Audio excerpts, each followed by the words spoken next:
Sa Sydney po kasi every month merong para acquaintance party kung saan nagbabayad po talaga ng per head na $35 para sa pagkain.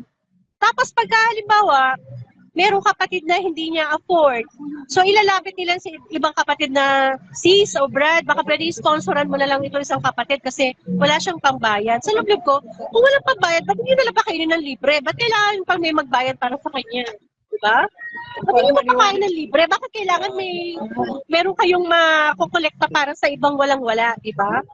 Yun ang yun ang hindi ko maintindihan kung para saan ba talaga ang diba?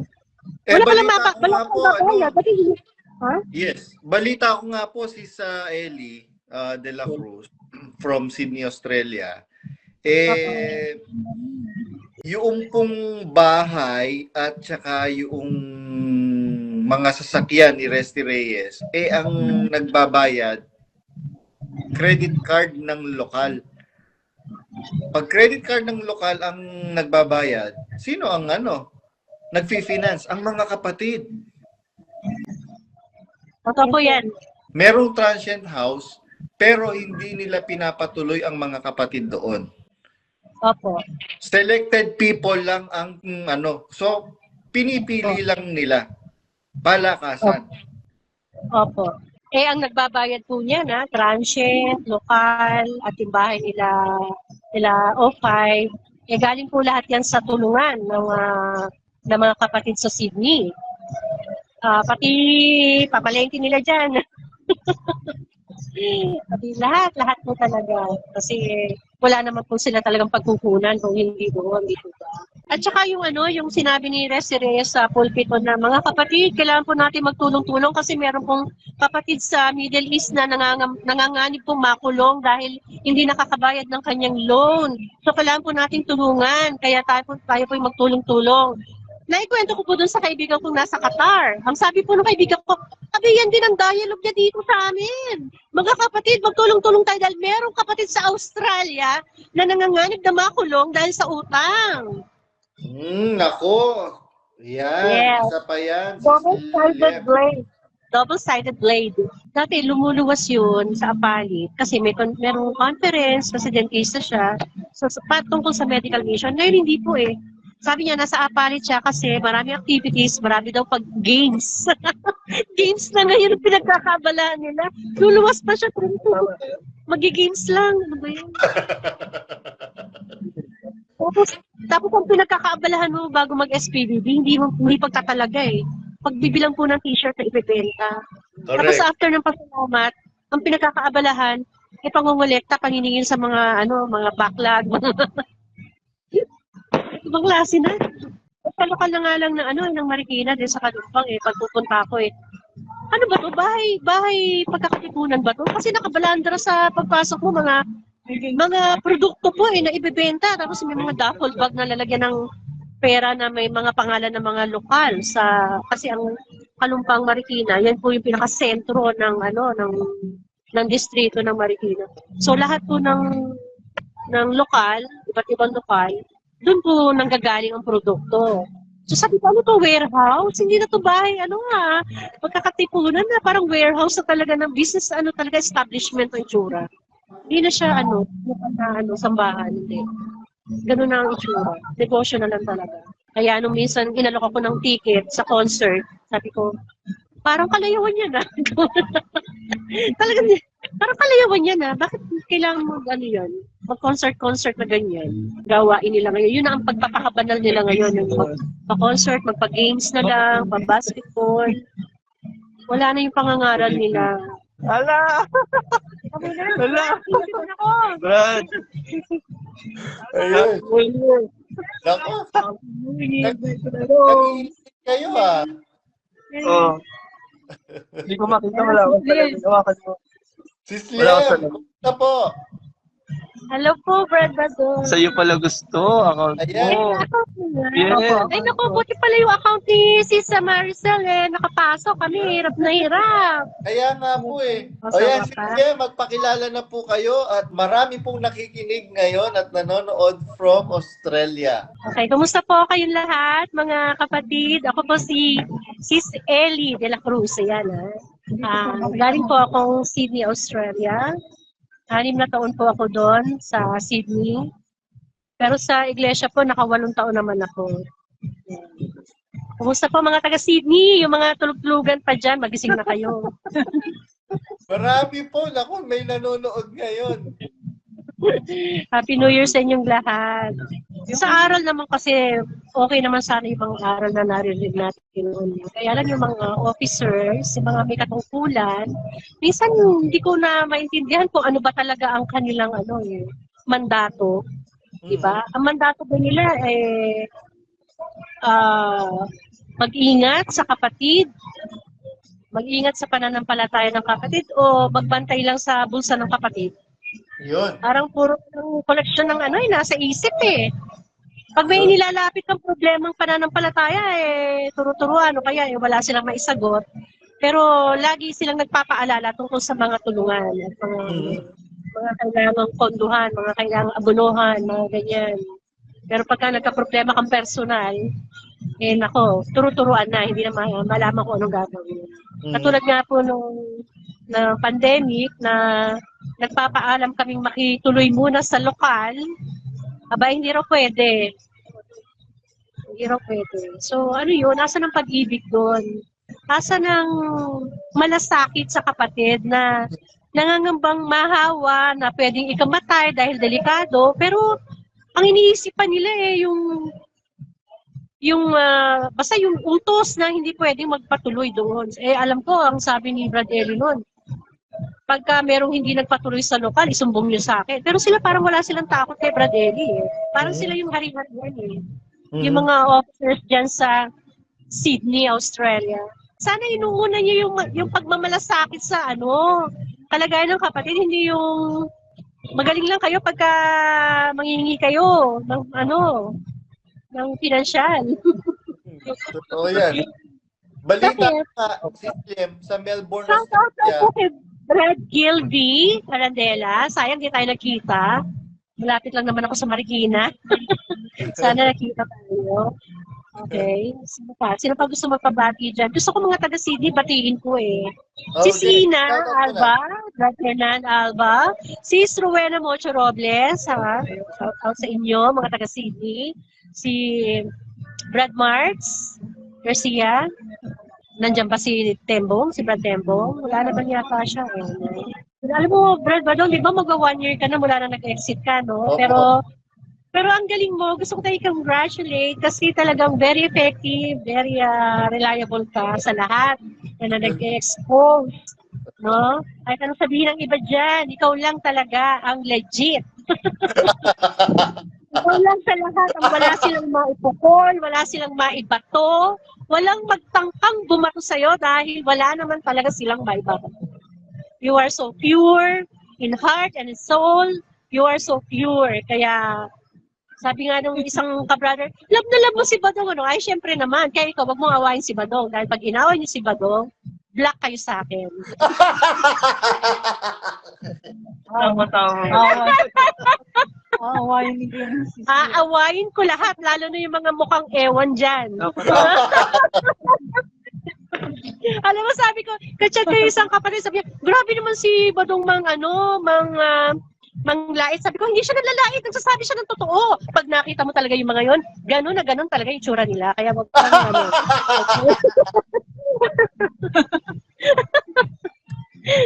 Ay, na tayo, sasaya lang tayo mga kapatid. Kaya masyado. Walang baba. Walang baba. Tingnan mo naman yung battery ko ba? Nako, yun lang. Baka malobat tayo. No? Ayun, pag-usapan yung mga dyan, yung mga karanasan ko dyan sa Sydney. Kasi, iba na lang magkwento. Iba na lang magkwento. Marami po talaga akong naranasang power tripping dyan sa Sydney. Ellie, meron lang po akong itatanong kasi merong circulate sa social media na ang Apo. pangalan ng account ay Melopile. Ngayon Apo. nag-share siya ng mga experiences niya regarding sa finances. Para may nabanggit siya sa Australia yata yung pangyayari na yun. Tungkol po ba ito dun sa buffet? Tungkol sa buffet at saka sa kaperahan. Sa Sydney po kasi every month merong para acquaintance party kung saan nagbabayad po talaga ng per head na $35 para sa pagkain. Tapos pagka halimbawa, merong kapatid na hindi niya afford. So ilalapit nila sa ibang kapatid na, sis o Brad, baka pwede sponsoran mo na lang ito isang kapatid kasi wala siyang pangbayad. Sa loob ko, kung walang pangbayad, ba't hindi nila pakainin ng libre? Ba't kailangan pang may magbayad para sa kanya? Diba? Ba't hindi mapakain ng libre? Bakit kailangan meron kayong makukolekta para sa ibang walang-wala? Diba? Yun ang yun ang hindi ko maintindihan kung para saan ba talaga ang diba? Wala pala Yes. Balita ko nga po Ellie De La Cruz from Sydney, Australia. Yung pong bahay at saka yung mga sasakyan ni Resty Reyes, ang nagbabayad credit card ng lokal. Pag credit card ng lokal ang nagbabayad, sino ang nagfi-finance? Ang mga kapatid. Totoo po yan. Tapos, yung meron pang information na dumating sa akin, merong transient house, pero hindi nila pinapatuloy ang mga kapatid doon. Opo. Selected people lang ang So, pinipili lang nila. Palakasan. Opo. Ganun nga po. Ang nagbabayad po niya transient, lokal, at yung bahay nila O5, galing po lahat yan sa tulungan ng mga kapatid sa Sydney. Pati papalengke nila dyan. Pati lahat po talaga. Kasi wala naman po sila talagang pagkukunan kung hindi doon, dito ba. At saka talagang lahat ng pwede nilang gawing pera. Alam niyo ba, nung bagong dating pa lang ako dyan sa Sydney, first time ko pong naranasan yung cherry picking. Excited ako. Napuno ko yata isang timba ng cherries. Di ko naman kaya mag-isa yun. Dinala ko po sa lokal para ipamigay sa mga kapatid. Hinarang po ako ng dyan, yung ng Mother's Love. Sabi niya, ibebenta natin yan sa mga kapatid. Sabi ko, bala ko ipamigay. Hindi, ibebenta natin yan, kaya i-repack mo. Grabe. Grabe. Ako doon. Doon pa lang sabi ko, bakit ganun? Gusto ko makagawa ng mabuti. Tapos, mahilig ko ako magluto ng ulam. Lalo na yung alam kong bihirang matikman kasi kararating ko lang sa Australia. So, bihirang matikman ng mga kapatid yung mga lutong Pinoy. So, nagluluto ako ng mga gulay-gulay. Ganyan. Sinaway po ako. Sabi na wag ka magdadala ng ulam kasi hindi mabebenta ang ating food pack. Pareho kayo ng karanasan nung mother ni Brad Ace Abalos. Pinagbawalan din daw po yung mother ni Brad Ace Abalos kasi yung mother ni Brad Ace Abalos mahilig magluto at magpakain sa mga kapatid ng libre. Opo. Pinagbawalan po siya kasi hindi daw po mabibili yung food pack ng lokal. Pag-ibig, nasaan yung pag-ibig? Di ba? May pag-ibig. Nagbibigay ng libre, hindi na nagpapabayad. Tapos meron pa pong meron pang incident na alala ko lang ngayon na pag kami nagre-repack ng nag-aatado kami ng merienda, palabok, ganyan.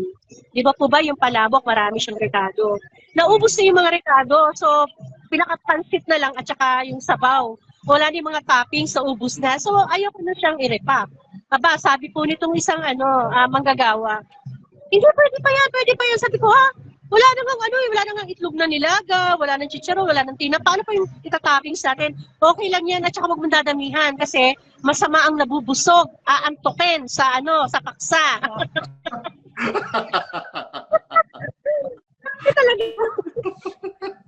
Si ano po ba yan? Si Rodel Daniel? Hindi po. Babae po yun. Babae. Opo, kasi kasama natin sa Mother's Club. Lagi nakikialam sa aming pag-prepare ng pagkain. Hindi asikasuhin yung anak niya at ang pinapakialaman yung trabaho namin. Ay, nako. Marami talagang. Tapos, Brad, alam mo, nakwento ako isa. Meron akong na-meet sa labas na hindi ko alam na kapatid pala kasi narinig ko lang siya nagsalita ng salamat po sa Diyos. Sabi ko, uy, kaanib ka pa ba ng MCGI? Opo. Kaya lang bakit ganun, sa loob ko lang, bakit ganun ang itsura niya? Nakahikaw siya, naka-makeup siya. Sabi ko, dumadalo ka po ba? Opo, sa naka-zoom po ako sa Manila, sa Pinas. O, gusto mo bang dumalo dito sa Sydney? Ipapaalam kita sa manggagawa. Sige po, kung pwede po, sabi niya. Sinabi ko ngayon doon sa manggagawa. Sabi niya, kunin mo po yung number, pangalan, ganyan. Kinuha ko naman. Tapos binigay ko doon sa manggagawa. Alam mo pa sabi sa akin ng manggagawa, ba't di mo pa tinawagan? Ba't di mo pa kinausap? Ha? Ako ba yung manggagawa? Di ba kaya ako nga ibinigay sa'yo? Para ikaw ang kumausap? Ako ba yung kumausap? Alam mo, Brad, yung panahon na yun yung paksa natin, yung sinabi ni Brad Ellie na kung makakapagpabalik tayo ng mga nawawala nating kapatid, maganda, di ba? Yes. So, chance na yun na makapagpabalik tayo. O ba, ako pa yung pinasa sa akin, ano ba talaga mandato ng manggagawa? Bakit? Baka ano po siya, baka po meron siyang pinagdadaanan. Sabi sa akin, pati po pa kinausap, nasa na play number. Sabi ko, teka, di ba dapat ikaw ang kumausap eh? Tuloy, nung tinanong ko nga yung nakilala ko, ayaw na niyang ayaw na niyang makipag-usap sa amin. Ayaw na yun. Puro, hindi ko alam kung ano siya. Dapat kasi yun, kinausap ng manggagawa na, sis, ano ba ang estado mo? Suspendido ka ba sa Pinas? O bakit ganyan-ganyan? Para matulungan. Hindi nila kinausap eh. Parang wala po talaga silang pakialam. Pagka ang kapatid hindi na dumadalo, wala nang, di ba? Hindi nila pinagtsatsagaan. Yes. Hindi na nila pinagtsatsagaan. Pag umalis, okay lang sa kanila talaga. So ano na talaga ang purpose nila, ang goal nila? Ang goal lang naman talaga nila para makakuha ng collection, ng pera sa mga kapatid. Pero mo, kagaya po nung sinasabi ninyo, first time yung mag-cherry picking, dinamihan nyo. Tapos, sa kagustuhan nyo na mabigyan yung mga kapatid, dadalhin nyo sa lokal. Tapos, haharangin kayo. Wag papamigay. I-repack natin yan. Ibebenta natin.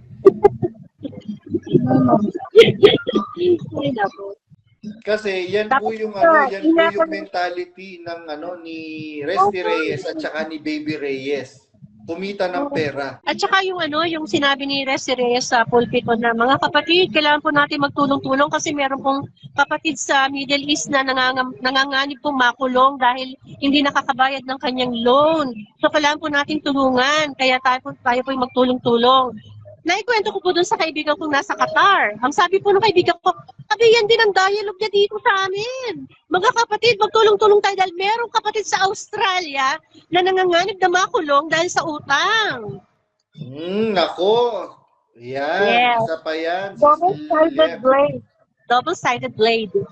Buti na lang nabanggit niyo po yan. Totoo po yan. Totoo po ba yan, mga kapatid sa Australia na meron pong makukulong dyan? Samantalang sila nga ngayon ang gumagawa ng paraan para takutin yung mga exiter na ididimanda sila. Sila po ngayon ang malakas ang loob. Kung meron silang lawyer, ewan ko kung passer na ba yang si Nina at saka yung kanyang anak, yung nakalimutan ko yung pangalan. Basta yung anak ni Efren Booking. Hindi ko alam kung bar passer na. Kasi sa ibang bansa, Singapore, dinibanda doon eh. Halatang-halata naman na ang gusto lang nila manakot. Na, yan, ganyan ang gagawin namin sa inyo pagka nag-exit kayo, nagpo-post-post kayo ng kung ano-ano. Kaya nga sabi ko, mga kapatid, huwag kayong matatakot dahil sila ang dapat matakot sa atin. Wala tayong ginagawang masama. Sila ang nagpapasama sa atin. Biruin po ninyo sasabihan tayo na demonyo tayo. Di, pagka dinimanda nila tayo, sabi ko nga, inihintay ko yung demanda nila sa akin. Ang tagal-tagal, mag-isang taon na ako nag-aantay na ididimanda nila ako. Nasaan? Kaya nga lumabas na yung pokpok yung asawa ni Ismael. Bakit? Kaya inaasar ko na nga sila para idemanda nila ako. The point na dinimanda na nila ako, ididimanda na nila ako. Ayan, lalabas na lahat ng dapat lumabas. Mga ebidensya. Ayun. Sis Liam. Si Sis Ellie from Sydney, Australia. Meron po kasing nagme-message sa akin recently from Melbourne daw po siya. Ang daming pinifeed na information. Meron daw pong yung treasurer daw sa Melbourne ay nag-resign. Talaga? Yeah. Hindi na daw po niya matake yung corruption na ginagawa ni Efren Baking at saka ni Resty Reyes. Alam niyo po ba yung nangyari kay doon sa pamilya ni Brad Fernan Alba at saka ni Sis Ina Alba? Hindi po kami nagkakausap narinig ko lang po. Alam ko, naka-tune in po sila ngayon. Pero nung po, kasi nung inilalabas ko yung mga hinaing ko dyan kay Sis Ina at saka kay Sis Yana, iiling lang kasi bagong pa lang siya nun, graduate sa pagkamanggagawa. Si Sis Ina naman, ang nasabi niya, naku Sis Ellie, kung ako lang ay mahina-hina, matagal na akong umalis. Yun ang sabi niya. Actually, talaga. Tinitiis lang talaga. Ellie, recently ko lang po na nakausap si Sis Ina. Nagkwento po siya sa akin, sabi niya, lagi daw po akong nine-name drop ng mga manggagawa every time na mini-meeting yung mga kapatid. Huwag kayong magiging sa badong na yan, masamang tao yan, etc. etc. Tapos yung mga kapatid daw, sa kanya, kay Sis Ina nagtatanong, sino po si Badong? Hindi ko kilala yon, hindi ko nga alam yon, hindi ko nga kilala yon, hindi ako nanonood doon. So, ayun, kakabanggit, nagkaroon siya ng interest. Sino ba itong Badong na laging binabanggit? Nanood siya ngayon. And the rest is history. Hindi ko nga alam si pinagbibintangan siya, si Sis Ina, na siya ang nag-feed sa akin. Ng mga information sa Sydney, Australia, basta anything na nangyayari sa Australia. Siya ang pinagbibintangan si Sis Ina. Hindi ko nga siya nakakausap, hindi ko nga siya kilala. Hindi nila alam, yung nag-feed ng information sa akin, kasama nila. Kaya yung pamilya ni Sis Ina, kinaracter assassinate ng matindi ng malala. Na yan mismo ang nangyayari sa ating lahat. Biruin niyo po. Sabi nga ni Brad Ace, wala namang kabalak-balak yung mother ko na mag-exit. Tapos, pagtutulong-tulungan niyo siya, i-interrogate niyo siya sa opisina, na sasabihin niyo sa kanya na itakwil na yung anak niya, na si Brad Easto mo nag-exit na. Eh syempre hindi kayo man, sabi ko nga kay Brad Anthony, Kuya Anthony, kung sa'yo nangyari yon, si Mamilet ang mag-exit, Mamilet Malyari. Kakausapin ka ni Daniel Rason, itakwil mo yung nanay mo dahil nag-exit na, sa diablo na yan. Gagawin mo ba? Di po ba? Gamitin lang nila yung mga utak nila. Huwag kayong lahat ng sasabihin ni Ismael, pakikinggan nila at susundin nila. Sa bagay, sabi ko nga, Brad Josel, hanggang kailan ka magiging closet, Brad Josel, Ate Ranza? Alam nyo sa puso nyo, hindi naman kayo panatiko, closet na kayo. Ayan, sinasabi ko, closet po sila, mga kapatid. Yan, mag-aaway-aaway na sila ngayon sa meeting ng mga okay. Brad, yung mga nagtatanggol kay DSR, mag-ingat kayo sa mga sinasabi nyo kasi hindi nyo ba nahahalata na lahat ng sinasabi nyo sa inyo mismo bumubukol. Diba? Ang gagaling yung magpunta eh. Sa inyo naman lahat tama, sa mukha nyo lahat eh. Boomerang naman lahat sa inyo eh. Nagsasalita pa kayo ng kung ano-ano.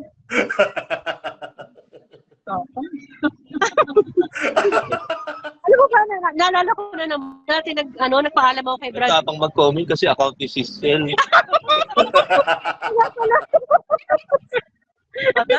Patay. Andiyan ang mga bashers si Sisel. Ako po. May naalala ko nung tawag dito, wala pa akong trabaho noon eh pagbalik ko ng Sydney kasi nag-exit ako sa Sydney at then bumalik ako. Wala pa akong trabaho. Nagpapaalam ako doon sa manggagawa. Baka pwede mo ako ipaalam kay Brad Resty na makikituloy muna ako sa transient house. Sabi niya, sige po mamaya lalapit tayo. Akala ko naman siya yung magsasalita, di ba, on my behalf. Ay, hindi, lumapit na lang kami doon. Tapos ang dami-daming taong nakapaligid kay O5. Sabi niya, O5, meron daw pong sasabihin sa'yo. Sabi ko, wala, on the spot. Parang nahiya namin daw magsalita. Tapos, makikiusap na pwede mo makikiusap. Aba, teka muna, wala kang papel. Baka ako'y mapahamak sa'yo. Yung meron pong officer sa Sydney, Australia, kanang kamay nila yon, walang papel. Baka kilala niyo yung pangalan? Opo, ganun ang salita niya sa harap ng mga ibang tao na ay, teka muna, wala kang papel, baka ako mapahamak sa'yo. Sabi ko, sa loob ko, teka, paano ka mapapahamak? Pagtungtong ko ba ng transit, may mag-a-alarm na, uy, may TNT rito, ganun. At kaasan yung sinasabi yung buhay nga ibibigay. Yes. Pero transient po, hindi pwedeng tuluyan. Tapos, and then, sumunod na araw, nagsasalita siya sa harapan. Sabi niya doon sa mga bagong dating na mga estudyante, itong mga estudyante ito, tagal ko na nililigawan na tumira sa transient, mga ayaw-ayaw pa eh. Bakit yun nililigawan mo pa pero ayaw? Pero itong lumalapit sa'yo, tinanggihan mo. So, anong mo? Resty Reyes, ano nga? Ano problema mo?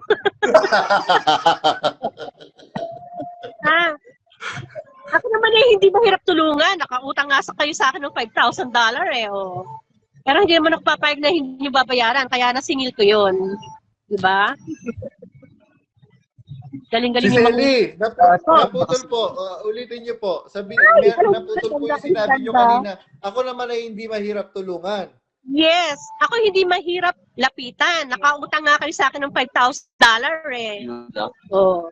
Pero hindi ako papayag na hindi nyo bayaran. Kaya nasingil ko naman yun. Tsaka ito pa pala, Brad, ha? Kasi siyempre may mga groupings, di ba? May groupings. So, group 4 ako. Ngayon, meron kaming kasama sa group na baker o panadero. So, naisip namin as our project, magtatayo kami ng bake shop o bakery na ibebenta namin para kumita kami, pantulong. Ganyan, So, nagbigay kami ng pera ambagan para sa punan, dahil bibili ng mga equipments, ganyan, mga materyales. So, bigay ako $500. Ganyan. Aba, hinarang daw po ng pangasiwaan. Hindi daw po kami pwedeng magtayo ng bakery dahil dapat daw po ang itatayong negosyo para sa buong lokal, hindi para sa isang grupo lang. So, hindi po natuloy. Sabi ko, paano ngayon yung binigay namin pera? Ha? Brad, hindi ko alam kung naibalik yung iba. Pero ako hindi ako pumayag. Binawi ko po yung $500 ko. pero palagi ko po, hindi yun nabawi. Yung lang group, yung GS lang po, palagi ko inabunuhan niya para mabalik sa akin. Pero palagi ko hindi yun nabawi. Dahil alam naman natin na pag umakyat na pera, mahirap mo na ipababain yan. Di po ba? Tapos, pagkaraan ng ilang nag-reshuffle, iba-iba na naman ang grupo, itong grupo kong bakery na nalipat na ibang grupo, yun na naman po ang ginawang project. Sabi ko, hala, alam naman nilang hindi nga matutuloy yan, bakit ipinropose na naman? So mangungulekta na naman? Tapos sasabihin, hindi na naman matutuloy. Parang ganyan na po yung gawain nila na kunwari may project, mangungulekta, tapos hindi matutuloy. Tapos hindi na mababalik ang pera, gagawa na naman ng ibang project. Aba naman kayo. Hello naman. Sa Parang Dubai yung nga, sa hospital lang po yan, si Selly. Di po ba yung Ganun sa ang ganun Bigawayan? Naka-raise na ng Aray na. pondo. Tapos Opo. biglang sinabing hindi na daw matutuloy. Mm-mm. Nasaan yung pera? Yes. Pati yung mga convention center daw na itatayo sa iba't ibang mga kagaya sa Nueva Ecija, sa Laguna, sa Cavite, at sa iba-ibang mga lugar pa. Biruin nyo, na-raise na yung mga pera. Noong nung bibili na, nag-back out daw yung seller, etc. etc. So meron talaga silang modus. Yes. Ayan po mga kapatid, hindi po namin gawa-gawa yan. Ito po ba ay paninira, mga kapatid? Buksan nyo lang po ang inyong mga puso at pakinig, mga kapatid. Hindi po namin layon na manira. Sabi nga ni Brad Eli, noong tinuturuan kami magpulong, pagka yung pati mga halimbawa kasi tinuturo sa amin. Mga kapatid, mga kababayan, hindi po namin ibig na gulo. Kasi kung gulo lang po ang gusto namin, magbabato ka lang ng basyo ng bote ng Coca-Cola sa bubong ng kapitbahay mo, malaking gulo na po yun. Pero ang layon po ng pagparito namin, hindi po kaguluhan. Ang layon po ng pagparito po namin ay upang ibahagi po sa inyo ang magandang balita ng kaligtasan na yan po ngayon ang ating pag-aaralan. Mga kapatid, hindi po namin layon na manira. Ang layon po namin, mabuksan ang inyong mga kaisipan. Para po, sino po magbe-benefit nito? Kami po ba? Hindi. Malaking sakripisyo nga po sa amin Kagaya niyan. Instead na nag-e-enjoy sila si Ellie, dyan sa pagsalubong ng bagong taon sa Burnham Park. Alam ko parang nasa Camp Johnny kayo Kaninang umaga po yun. Ayun. Biruin mo, nagsasacrifice sila ngayon to break the silence. Mga kapatid, kagaya niyan, malay ba natin kung ano yung nangyayari sa Australia? Buti na lang, si Sis Ellie, malakas ang loob. Kasi yung mga exiter sa Australia, natatakot. Kasi pinatakot sila. Yan. Meron pang isang malakas ang loob na nagsalita sa Australia, si Brad Sunny Diaz. Opo, si Brad Sunny. Ayun. Nako, shout out dun sa isang kapatid dun sa Sydney, sister. Ikaw yung nangangampanya na i-block ako dyan, If hindi lang alam ng mga kapatid na kung gaano kang ka-plastic dyan. Ano initial? Naku, marami na rin nakakahalata na napaka-plastic mo dyan. Yung bang kaharap ang mga para bang ang bait-bait mo, pero sa likod nila, naku, kaya yung nagpapapunta ng tao dito, napapagod ako, nagpapakain ako ng blablabla. Ako, sister, umayos ka.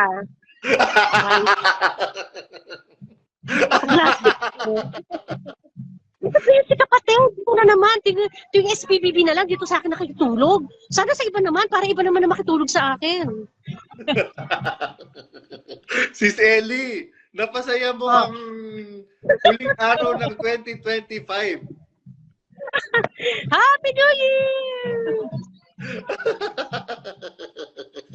May handa ka ba ngayon? Ano medya noche mo ngayon? Meron ba? Wala kaming handa Wala, oo. Ayun. Kami, kumain na kami ng lechon rice. Lechon rice. Ganon din naman kung maganda ka, hindi ka maganda, pareho lang naman. Opo. Basta mga kapatid, tuloy lang po natin ang ating pagsunod sa aral. Huwag nating kalimutan na si Kristo po talaga ang dapat nating sinusunod. Amen. Diba? Wala nang iba pa. Correct. Kaya manatili tayo doon sa aral niya. Alam naman natin yun. Nasa puso na natin yun. Ano pa ba? Ikaw, Brad naman. Brad Ronnie. Brad Message Ronnie. mo. Sino ito mag-sweetheart. Naku, nilalanggam na sila dito sa bar. Baliktad mo. Paano? I don't know how. Hindi, harap mo dito. I don't know how. Hindi, harap Baka mo. ko ano, ito, harap ko na lang. Ova? Ano ba yan? Katniel? Ay, wala na palang Katniel. Dong yan. Nakakaya. Nakakaya na si Sino. Sige, ko. Ay, naku. Nahiya. Nahiya ang mag-sweetheart. Ayan, totoo po yan mga kapatid. Kagaya po nung sinabi ni Brad Aquino kanina, hindi naman tayo umalis sa sa magaling na aral na natutunan natin at nakilala natin. Kaya po tayo umalis diyan sa pamunuan ni DSR, ni Ismael. Kasi nga po, nililiko niya yung mga mabubuting aral. Kagaya niyan. Pero mo, saan ka nakakita ng nagtuturo ng pag-ibig pero tinuturuan yung mga kapatid na itakwil yung family member nila na nag-exit. Tama. Tapos Walang matinong taong gagawa yun. Yes, totoo yan. Tapos sa Australia alone, biruin mo, kung ano yung sinasabi nila, mga kapatid, magtulong-tulong tayo, meron pong makukulong sa Middle East. Ngayon, pagdating niya sa Middle East, mga kapatid, magtulong-tulong tayo, meron pong makukulong na kapatid sa Australia. Sino? Dapat ang tanong, sino po, ano pong pangalan? Okay. Ayan. Bawal magtanong. Oo, bawal magtanong. Bawal magtanong. Biro mo kahit sa mga manggagawa, bawal kang magtanong. Kagaya nung sinabi ni Badis kahapon sa live, biro mo nagtanong lang siya ng talata. Hindi, iniipit mo ko. Kasi kung talagang alam mo naman yung isasagot mo, bakit mo iisipin na iniipit ka ng kapatid? At saka, bakit mo ganun ang thinking mo sa kapatid? Na nangiipit. Hindi mo ba pwedeng isipin na siguro gusto niyang malaman yung katwiran. Kagaya po niyan, si Selly, biro mo, saan ka nakakita ng mga ngaral na gustong pumatay? Samantalang ang Panginoong Jesucristo, nung dadakpin siya ng mga sundalo ng Imperyo Romano para lipisin. Sa pagmamahal, matinding pagmamahal ni Pedro, ay dinagpas niya yung tenga ni Malco. Anong sabi ng Panginoong Jesucristo? Tama, Pedro, tagpasin mo yung ulo. Hindi. Ang sabi ng Panginoong Jesucristo, Pedro, isauli mo ang tabak sa kanyang kinalalagyan. Sapagkat ang nabubuhay sa tabak mamamatay. Itong si Daniel Rason, ang sarap mong balatan ng buhay. Pagulungin sa patalim na matalim, tapos matalas, tapos ihulog, ihagis sa patis na punong-puno na sili. Gano'n kagalit si Daniel Rason kay Badong. Malupet. Malupet. Siyat na malupet.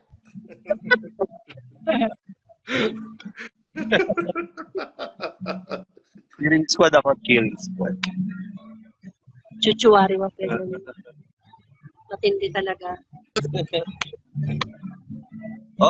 Kapatid na Daniel, anong buri mo malyari? Makanyang ka? Yun, diba?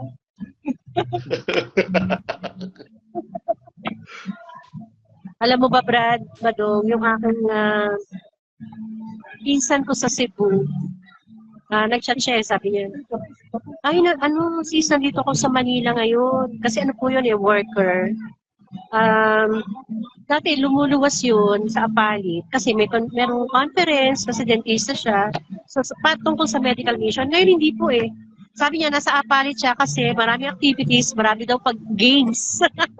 Games na ngayon ang pinagkakabalaan nila. Luluwas pa siya. Magi-games lang. Ano ba yun? Tapos ang pinagkakaabalahan mo bago mag-SPBB, hindi pagtatalaga eh. Pagbibilang po ng t-shirt na ibebenta. Tapos Correct. after ng pasalamat, ang pinagkakaabalahan, pangongolekta, paniningin sa mga mga backlog, ibang klase na. Exactly. Sa lokal na nga lang ng Marikina din sa Kalumpang pagpupunta ko Ano ba to? Bahay pagkakatipunan ba to? Kasi nakabalandra sa pagpasok mo mga produkto po na ibebenta. Tapos may mga duffel bag na lalagyan ng pera na may mga pangalan ng mga lokal kasi ang Kalumpang Marikina, yan po yung pinaka-sentro ng distrito ng Marikina. So lahat po ng lokal, iba't ibang lokal, doon po nanggagaling ang produkto. So sabi ko, ano to, warehouse? Hindi na to bahay, magkakatipunan na, parang warehouse na talaga ng business, talaga establishment ng itsura. Hindi na siya, sambahan, hindi. Ganun na ang itsura. Negosyo na lang talaga. Kaya nung minsan, inalok ako ng ticket sa concert, sabi ko, parang kalayawan yan, Talagang, parang kalayawan yan, Bakit kailangan mo, yan? Mag-concert na ganyan. Gawain nila ngayon. Yun ang pagpapakabanal nila ngayon. Magpa-concert, magpa-games na lang, pa-basketball. Wala na yung pangangaral nila.